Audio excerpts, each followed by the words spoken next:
कहानी की शुरुआत में एक थिएटर से होती है जहां पर बहुत सारे लोग फिल्म देख रहे थे। एक कमरे में पॉल नाम का एक प्रोजेस्टनिक होता है। उसके हेलमेट में एक लाइट थी जिससे वो अंधेरी जगह पर देख सके। उसे किताबों से बहुत प्यार था। वो एक किताब पढ़ रहा था जिसमें सभी लोग अचानक गायब हो जाते हैं। जैसे ही पॉल खड़ा हुआ तभी लाइट चली गई जिससे थिएटर में काफी अंधेरा हो गया। वो सभी को चेक करने सिनेमा हॉल में आया। वहाँ पे आते ही वो हैरान हो गया क्योंकि वहाँ पर कोई भी नहीं था। वो सभी को देखने बाहर गया तभी वहाँ पर गार्ड था आया। वो भी काफी हैरान था, आखिर ये सभी अचानक गायब हो कहाँ गए। अब दोनों ने इधर उधर लोगों को ढूंढने शुरू किया। तभी गार्ड की नजर एक आदमी पर पड़ी जो अंधेरे में खड़ा था। वो गार्ड उसकी तरफ बढ़ने लगता है तभी उसकी टॉर्च बंद हो गई और जब पॉल ने उस गार्ड की तरफ देखा तो गार्ड भी गायब हो चुका था, परंतु उसके कपड़े जमीन पे पड़े थे। दूसरी तरफ रोजमेरी हॉस्पिटल में सभी के अचानक गायब हो जाने पर बहुत हैरान थी। वो टॉर्च की मदद से सभी को ढूंढने लगती है पर कोई भी उसको नहीं मिलता। सभी जगह बस अंधेरा ही अंधेरा था। फिर रोजमेरी ऑपरेशन वाली हॉल में जाती है जहाँ पर बेड के ऊपर पेशेंट था। उसका शरीर कटा हुआ था, मानो सभी डॉक्टर ऑपरेशन को बीच में छोड़ के ही चली गई हो। तभी अचानक उसे रूम में लाइट बंद हो जाती है। तभी पेशेंट भी अपने आप ही गायब हो जाता है। डर के मारे रोजमेरी ने अपने बेटे को ढूंढने लगी। अगली सुबह टीवी रिपोर्टर लुक को देखते हैं जिसकी आंख खुलने पर उसने देखा अभी तक उस गर्लफ्रेंड घर पे नहीं आई। उसने अपने टेबल पर रखी कैंडल बुझा देता है। शायद यही कारण है वो अब बाकी तरह गायब नहीं हुआ। लुक अपने फोन की बैटरी चेक करता है पर उसकी फोन की बैटरी नहीं होती और कहीं भी लाइट नहीं थी। वो अपने कपड़े बदल कर सड़क पर चला जाता है जहाँ पर सभी कपड़े फैले हुए थे और गाड़ियाँ खुली पड़ी हुई थी। उसे कुछ समझ नहीं आ रहा था और इधर उधर देखने लग जाता है। अचानक उसके पीछे एक प्लेन क्रैश हो जाता है। तभी वो भागकर अपने ऑफिस की तरफ आया लेकिन वहाँ पर भी कोई नहीं था। उसे अभी तक उसको एहसास ही नहीं हुआ कोई परछाई है जो उसका पीछा कर रही है। ऑफिस में भी लाइट नहीं थी और कोई भी फोन काम नहीं कर रहा था। उसने अपने गर्लफ्रेंड की फोटो देखी तभी लुक की नजर कमरे के बाहर परछाई पर पड़ी। लुक ने जाने के बाद अंधेरे ने भी उस फोटो को भी गायब कर दिया। लोगों के गायब हो जाने के 72 घंटे के बाद लुक एक गाड़ी चालू करने की कोशिश कर रहा था। तभी अचानक उसके पास एक आदमी आता है और उससे मांगता है। उसके हाथ में एक लाइटर थी जो काम करना बंद कर दिया था लेकिन लुक ने उसकी मदद नहीं की। देखते ही देखते शैडो ने भी उस आदमी को भी गायब कर दिया। सिर्फ उसके कपड़े ही नीचे पड़े मिले। फिर लुक किसी दूसरे गाड़ी की तलाश में बाहर निकल पड़ा पर उसको पता नहीं कोई छोटी लड़की है जो उस पर निगरानी रख रही थी लेकिन लुक की नजर उस पर नहीं पड़ी। लुक को एक गाड़ी मिली जिसकी हेडलाइट तो चालू थी, उसका इंजन स्टार्ट नहीं हो रहा था। आगे जाने के बाद उसे एक बार दिखाई देता है जिसमें उजाला था। वो तुरंत ही उसके अंदर चला गया। वहाँ पर कोई भी नहीं था। वहीं पर भी सेम कंडीशन थी। उसने थोड़ा पैग मारकर अपने आप को शांत किया। लुक जनरेटर की खोज के लिए बेसमेंट में पहुंचा। खराब नसीब होने के कारण उस जनरेटर में पेट्रोल खत्म होने वाला था। तभी जेम्स नाम का एक लड़का आकर उस पर बंदूक तान देता है।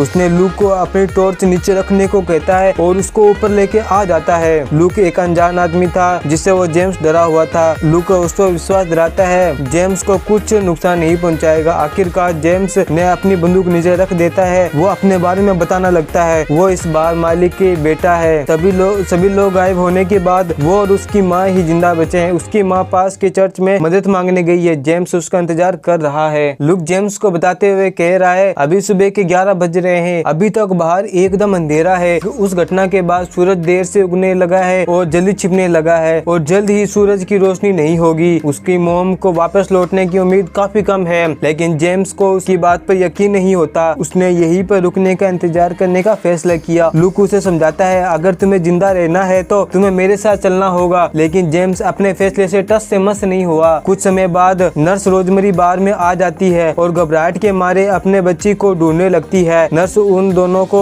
चोरी के नाम लगाकर अपने बच्चा वापस मांगने लगती है। उसने पागलों की तरह चिल्लाना शुरू कर दिया और उस पर बंदूक तान दी। वो एक गोली चलाकर रोजमेरी अपने बैग से एक चमकीली तार निकालती है जिसकी मदद से वो जिंदा बच पाई। तभी उन्हें एक जोर से चिल्लाने की आवाज आती है। उन्होंने सोचा कि बाहर जाकर देखना चाहिए। लुक जोखिम नहीं उठाना चाहता था पर उन दोनों के कहने पर लुक बस स्टोर पर उस पर लेने गया। जख्मी पॉल दिखाई दिया। उन्हें अपने पास आ रही शैडो की आवाजें भी सुनाई दे रही थी। लुक ने अपनी जान हथेली पर रखकर पॉल की जान के बचाई और उसे बाहर में लेके आया। फिर नर्स ने पॉल की जख्मों पर पट्टी लगाई। कुछ देर बाद पॉल को होश आने पर बताया। सबके गायब हो जाने के बाद पॉल अपने सिर की लाइट के कारण जिंदा रहा लेकिन कुछ देर बाद वो लाइट बंद हो गई जिसके कारण कोई पीछे से आकर सिर पर हमला कर दिया। उसे शैडो ने उसके ऊपर कब्जा कर लिया था और मौत के लिए उकसाने लगे। इसकी रोजमेरी बड़बड़ाने लगी। वो कहती है शायद भगवान ने उसके कर्मों की सजा दे दे रही है, पर लुक के हिसाब से कोई भगवान होता ही नहीं है, ना ही वो किसी सजा के लिए अधिकार है। अचानक बार में सभी लाइटें चली जाती है, वो सभी वापस बेसमेंट में आ जाते हैं। जनरेटर ठीक करने के लिए पॉल ने उसे एक किताब के बारे में बताया, जिसके मुताबिक साल 1587 में एक टापू पे सभी लोग रहस्यमय तरीके से गायब होने लगे। बाकी दुनिया के इसके बारे में तब पता चला जब नावी लोगों के कपड़े, खाना और जानवर मिले। उसने दीवार पर एक कुछ लिखा था। पॉल के मुताबिक इसके बारे में कोई नहीं जानता। तभी वो परेशान होकर जनरेटर को लात मारने लगता है। पॉल फिर से जख्मी हो जाता है। पॉल को सभी मिलकर एक टेबल पर लिटा देते हैं। लूस मेरी ने लुक को दबा दो बर्फ लाने को कहा। तभी लुक को आखिरी पल ऑफिस जाने की बात याद आती है। स्टूडियो में आखिर खबर से यह चल रही थी। अचानक वो औरत बोलते बोलते गायब हो जाती है। तभी शिकागो में एक खबर चलने लगी, जिसमें एक आदमी अपने साथ लाइट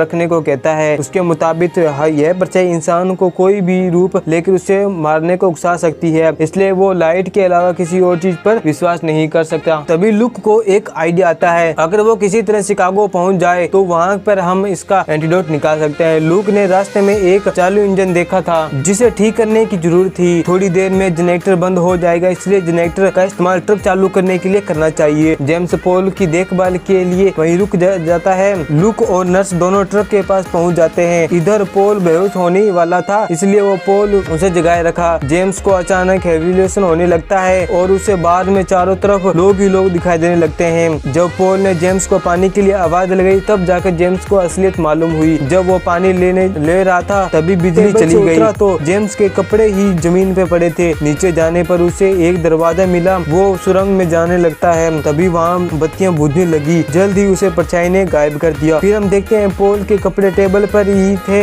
यह जो भी था यह उसका सपना था। जब वो टेबल पर बेहोश हो गया, तब परछाई ने उस पर कब्जा कर लिया। जब जेम्स पानी लेकर पहुंचा, तब पॉल गायब हो चुका था। वहीं और लुक और नर्स ने एक छोटी बच्ची को टॉर्च हाथ में लिए खड़ी देखा। जैसे ही वो इसके करीब गए, बच्ची भागने लगी। जैसे ही लुक उसके पीछे भागने लगा, सभी परछाई उसे अपने चपेट में लेने लगी। आखिरकार वो ट्रक की लाइट जलने के कारण वो बच गया। जब टॉर्च की बैटरी भी खत्म होने वाली थी, इसलिए वो दोनों एक पास के हॉस्पिटल में चले गए। वहाँ पर जाकर वो दोनों ने एक कपड़ा जलाया। रोजमेरी को किसी के रोने की आवाज नहीं देती है। उसे सड़क पर एक पालना दिखाई दिया। रोजमेरी ने पास जाकर देखा तो पालना खाली था। अब उसे बहुत देर हो चुकी थी। शैडो ने उसको भी गायब कर दिया था। किसी तरह लुक ट्रक को धक्का मारकर बाहर तक ले जाता है। लुक ने जनरेटर की मदद से ट्रक को चालू कर लिया और जेम्स के साथ मिलकर चल पड़ा। चर्च के सामने गाड़ी ठुक गई। जेम्स अपनी माँ को ढूंढने अंदर चला गया। तभी लुक ने ट्रक को चर्च के अंदर घुसा दिया, जिससे लुक परछाई में चपेट आने से बच गया। पर